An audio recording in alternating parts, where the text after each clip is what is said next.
আমার স্ত্রী মাসিক চলাকালীন অর্থাৎ নাপাক অবস্থায় মারা গেছেন। এ নিয়ে আমার খুব দুশ্চিন্তা কাজ করে। নাপাক অবস্থায় কারো মৃত্যু হলে সেটা কি খারাপ? তার শেষটা ভালো হলো না, বিষয়টা কি এমন? ভাই আবুল কালাম আজাদ, আপনার প্রশ্ন উত্তর হলো যে ঋতুস্রাব হওয়া এটা কোনো খারাপ বিষয় নয়। আপনার স্ত্রী যে অবস্থায় মারা গেছেন সেটি খারাপ অবস্থায় মারা গেছেন এমন নয়। কেউ যদি পাপে লিপ্ত অবস্থায়, কোনো গুনাহে লিপ্ত অবস্থায়, কোনো অন্যায়ে লিপ্ত অবস্থায় মারা যান তাহলে সেটা খারাপ। আপনার স্ত্রী যে অবস্থায় মারা গেছেন সেটি কোনো অন্যায় নয়, সেটা কোনো অপরাধ নয়। অতএব এটার জন্য আপনার খারাপ লাগা কাজ করবে কেন?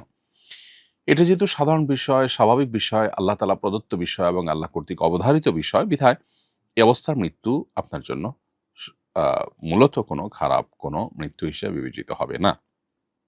অতএব দেখার বিষয় হলো তিনি ঈমানদার অবস্থায় মারা গেছেন কিনা। অর্থাৎ যখন তার মৃত্যু হয়েছে তখন তিনি তার শেষ অবস্থায় ঈমানদার ছিল কিনা। যদি শেষ অবস্থায় ঈমান থাকে এবং ঈমানদার অবস্থায় মৃত্যুবরণ করে থাকেন তাহলে ইনশাআল্লাহ বিইذনিল্লাহ আ তার এই মৃত্যুকে খারাপ মৃত্যু বলবার কোনো কারণ নেই। এরপরে প্রশ্ন হলো, আমার স্বামী গরুর ব্যবসা করেন। তিনি মালিকের কাছ থেকে চুক্তিভিত্তিক গরু নিয়ে আসেন। পরে বিক্রি করে মালিকের টাকা পরিশোধ করে দেন। এই সময়ের মধ্যে যদি গরুটি গাভী হয়, তাহলে আমরা দুধ দহন করে তা বিক্রি করি, নিজেরাও খাই। আর যদি ষাঁড় হয়, তাহলে অন্যান্য সুবিধাগুলো ভোগ করে থাকি। বিক্রি করার এ সময়ের মধ্যে আ কি এ ধরনের ফায়দা ভোগ করা আমাদের জন্য জায়েজ হচ্ছে?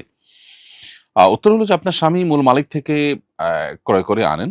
এরকম যদি হয় তাহলে সেক্ষেত্রে আপনার স্বামী গরুর মালিক হয়ে যাবেন এবং সেক্ষেত্রে তার জন্য এগুলো জায়েজ আছে। অর্থাৎ গরু থেকে গরুর দুধ দোয়া বা এ টাইপের যত সুবিধা আছে সেটা ভোগ করা আপনার জন্য জায়েজ আছে।